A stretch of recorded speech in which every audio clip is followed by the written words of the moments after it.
மாண்புமிகு தமிழக முதல்வர் ஐயா மு.க. அவர்களுக்கு வணக்கம். தமிழக மக்கள் சார்பாக ஒரு அன்பான வேண்டுகோள். உங்களுடைய ஆட்சி சிறப்பாக இருக்குது. மக்களுக்கு உண்டான ஆட்சி, தாயுள்ளம் படைத்த ஆட்சி. அதே போல் உயிர் காக்கும் ஆட்சியாக இருக்குது. ஆனால் இந்த மிருகங்கள்னா பொதுவாக நாய்கள். இந்தியா பூரா இந்த பிரச்சனை இருக்குது, நாய் பிரச்சனை இருக்குது. குறிப்பாக தமிழ்நாட்டில் எல்லா இடத்துலையும் இருக்குது.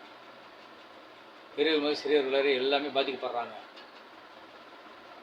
இதுக்கு பீட்டா அமைப்பு இருக்குது, நாங்கள் ஒன்றும் பண்ண முடியாதுன்னு நகராட்சியில் போய் முறையிட்டா நகராட்சி ஆணையம் தான் சொல்கிறாங்க, நாங்கள் ஒன்றும் பண்ண முடியாது, பீட்டா அமைப்பு இருக்குதுன்னு சொல்லி.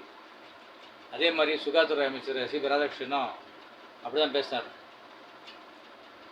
நம்ம கையில் ஒன்றும் இல்லைன்ற மாதிரி. அப்படிலாம் ஒன்றும் இல்லை.